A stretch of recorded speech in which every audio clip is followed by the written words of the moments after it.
तर पर्व काळावर सोम सूर्यादी ग्रहणे येऊनी करते पारणे ते जर त्यावेळेस स्थान घडलं तर त्याचं अगणित पुण्य आपल्या पावनामध्ये पडत असते. कमी साधनेमध्ये आपल्या साध्यापर्यंत पोहोचण्याकरता जे पर्व काळात भाषण करत असतात असे पर्व काळ आपल्या जीवनात जर आले तर साधला पर्व काळ मनुष्याने ते जीवनामध्ये साधावे. भगवंताने आपल्यावर कृपा केली. काय कृपा केली तो बघा खूप चांगलं झालं. हे जे आपल्याला उपासना करण्याकरता मिळते हे पर्वकाळ आपल्या जीवनामध्ये येतात. ते पर्वकाळ साधण्याकरता लागणारा मनुष्य देह अतिशय सुंदर आणि दुर्लभ असा भगवंताने दिला. त्या संदर्भामध्ये बोलताना असं म्हणतात गर्वे झाले आलो या जन्माशी जोड जोडली मनुष्य देहाशी महालाभाशी उत्तम जेणे तू सर्व सुखाशी पात्र होईले वाटत बरोबर काय बरोबर झालं. मनुष्य देह आपल्याला मिळाला. मनुष्य देह मिळाला म्हणजे बरं होते याचा अर्थ काय. जोड जोडली मनुष्य देह आहे याचा अर्थ असा देह अनेक प्रकारचे असते आहे. किती प्रकारचे आहे. शास्त्रामध्ये 4 खाणी आणि 84 लक्ष योनी सांगितले. म्हणजे प्रत्येक खाणीचा जर विचार केला तर एका एका खाणीमध्ये 21 लाख प्रकारचे देह आहेत. स्वेदस खाणीमध्ये 21 लाख प्रकारचे आहेत. अंडस खाणीमध्ये 21 लाख प्रकारचे आहेत. चारस खाणीमध्ये 21 लाख प्रकारचे देह आहेत आणि दुधवीस खाणीमध्ये 21 लाख प्रकारचे देह आहेत. 21 21 21 21 किती झाले. 84 लाख प्रकारचे देह आहेत. ऐका त्या देहाची विविधता फार. माझ्या वाचनामध्ये गेले मध्यंतरी माऊली मच्छर आहेत ना. मच्छर किती बारीक असते. मच्छराच्या 3500 जाती म्हणजे मच्छराच्या योनीमध्ये 3500 प्रकारचे देह आहेत. नाथराने वर्णन केलं. काही सरपटणारे आहेत, काही उडणारे आहेत आकाशामध्ये, काही पाण्यामध्ये राहणारे, जलचरे, खेचरे, भूचरे, अनेक प्रकारची देहाची विविधता असताना दयाघन परमेश्वराने त्या 83,99,999 ची व्यावृत्ती करून एकमेव देह त्याला अधिक मास करतो, पुरुषोत्तम मास करतो, साधना करते, तपकाळ करते. काय केलं पाहिजे साधक बाधक सार असा याचा पृथक्करण करण्याची योग्यता ज्यामध्ये आहे तो देह जोड जोडली मनुष्य देह हा देह आपल्याला दिला. हे महाराज म्हणतात बरोबर पुढे आहे. आणखी काय बरोबर झालं. देह मिळाला बरोबर आहे पण तो देह काळाचं वाहतूक आहे.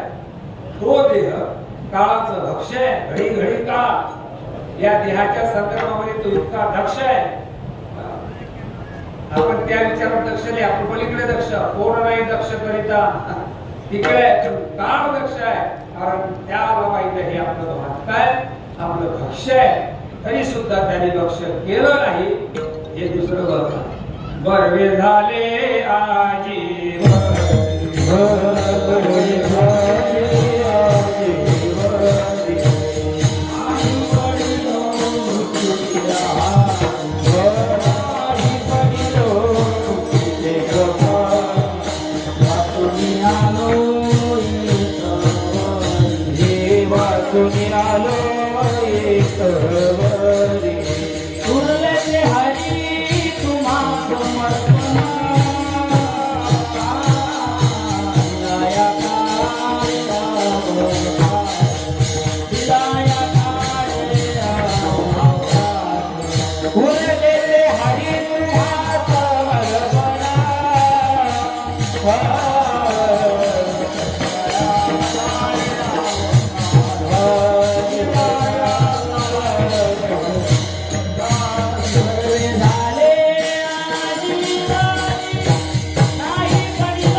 नाही पडिलो मृत्यूचे आहारी वाचून आलो. एक होरी म्हणजे या जामवंत गडावर त्या पुरुषोत्तम मासाच्या निमित्त ग्रंथराज ज्ञानेश्वरी पारायण कीर्तन महोत्सवामध्ये सकाळच्या रात्रीच्या कीर्तनामध्ये आपण आहोत, केवळ आहोत नाही, जिवंत आहोत हे बरोबर.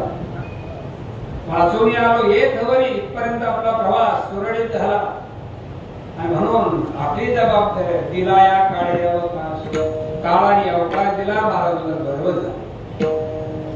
उरले ते हरी समर्पण. आता काय करायचं जीवनामध्ये? महाराज बरोबर झालं ते हे मिळाला, बरोबर झालं काळाने आपल्याला अवकाश दिला. तिसरं बरोबर झालं, बरवे झालं लागलो कारणी. अतिशय योग्य मार्गाने आपली वाटचाल आहे, उद्धाराच्या दिशेने आपली वाटचाल आहे. नर्दय मिळालं तर त्या नर्दयामध्ये आपण काय केलं पाहिजे, कुठला विचार स्वीकारला पाहिजे. योग्य विचार मोडून या वाटा सूक्ष्म दुष्ट केला राज्यभार, त्याच मार्गक्रमण आहे. वेदीची पंथे चालू जात न पडे गुंता पुढे काही, वेद मार्गी मुनी गेले त्याची मार्गी. हा विचार आपण स्वीकारला हे आपल्या जीवनातील फार मोठं बरोबर आहे.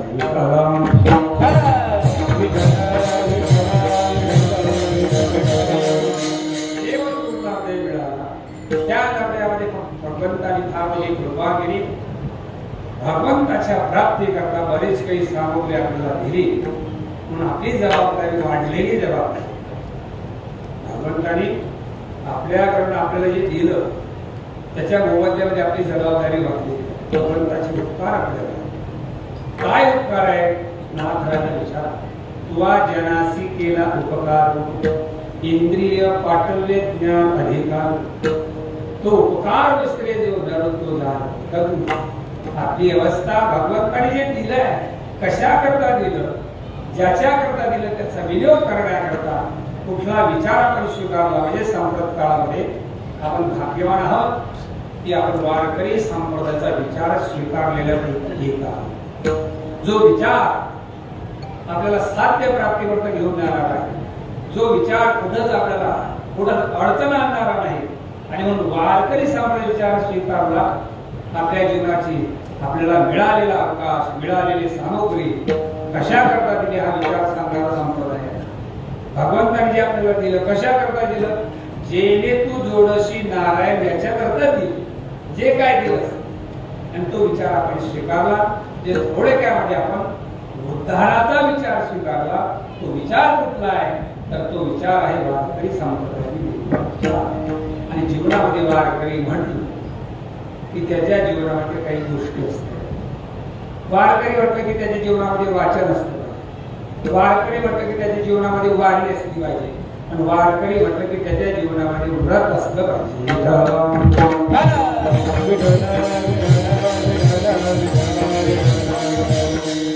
वारकरी वाचलं पाहिजे. काय वाचलं पाहिजे? उपन्यास, कादंबऱ्या हे त्यांनी वाचलं.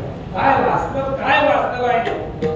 त्याने फक्त ज्ञानेश्वरी वाचली पाहिजे असं संत श्रेष्ठ का म्हणतात? जनाबाई सांगतात वाचावी ज्ञानेश्वरी. त्याने गाथा वाचला पाहिजे, त्याने भागवत वाचलं पाहिजे, नाथराजांचं त्याने ज्ञानेश्वरी वाचली पाहिजे.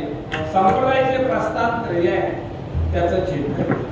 आपण भाग्यवान 750 वाचक या ठिकाणी ग्रंथराज ज्ञानेश्वरी. काय महाराज आपल्याला उपकार ज्ञानोबा यांची. ज्ञानोबांना 56 भाषा येत. किती? 1 2 नाही 56 भाषा येत होत्या.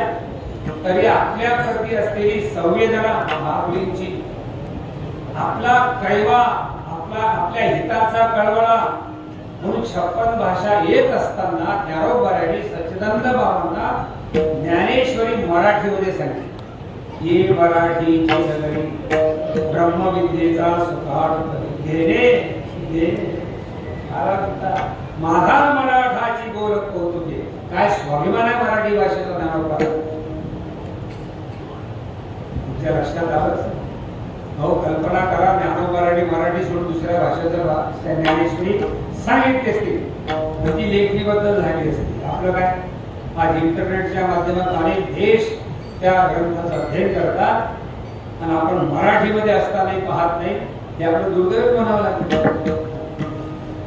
काय करत बरेचसे लोक आम्हाला भेटतात, महाराज आम्हाला ज्ञानेश्वरी वाचावी वाटते, तुम्ही म्हणता ते बरोबर आहे, आम्हालाही ज्ञानेश्वरी पारायण करावं वाटते, पण कळत नाही ना, समजत नाही. समजत नाही. एका माणसाला पोहायला यायचं, पोहणं झटणं काय आणि मग त्याला पोहायला यायचं, आपल्याला पोहायला आलं पाहिजे. अशा व्यक्तीने विश्वप्रतिज्ञा केली, काय जोपर्यंत मला पोहायला येत नाही तोपर्यंत मी पाण्यामध्ये पाय सुद्धा टाकणार नाही. कधी पोहायला येईल त्याला? अरे पोहणं यावं असं वाटत असेल तर पाण्यामध्ये उतर, धडपड कर, तुला येईल. ज्ञानेश्वरी कळत नाही म्हणून वाचायचीच नाही असं म्हणणाऱ्याला कधी कधी त्याच्याकरताच तर जनाबाई सांगतात, तुम्हाला जर ज्ञानेश्वरी कळत नाही असं म्हणत असाल तर कळण्याकरताच वाच. वाचण्याकरता म्हणजे कळते म्हणून वाचू नका, कळण्याकरता वाच. जनाबाईने सांगितलं त्याचं नावच ज्ञानाची ईश्वरी आहे. ज्ञान होय कोणाला अज्ञान असेल, ज्ञान होय कोणाला बुडा, ज्ञान होय मूर्खा, अतिमूर्खा, अंधगडा. वास्तविकता हे ज्ञानाचे अधिकारी नाही. आपल्याला ज्ञान होत नाही पण तरी सुद्धा होते, कारण ऐसावर या टिकेशी म्हणून होते. का होते?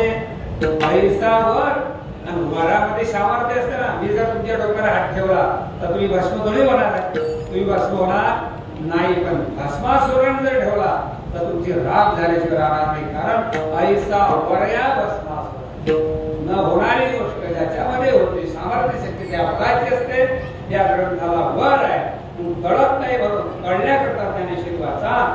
निश्चित स्वरूपामध्ये ज्ञानोपर आहे, मूर्तिवंत ज्ञानोपर आहे. तुमच्यावर कृपा करते, तुम्हाला ज्ञानेश्वरी कळल्याशिवाय राहणार नाही. बरेचसे लोक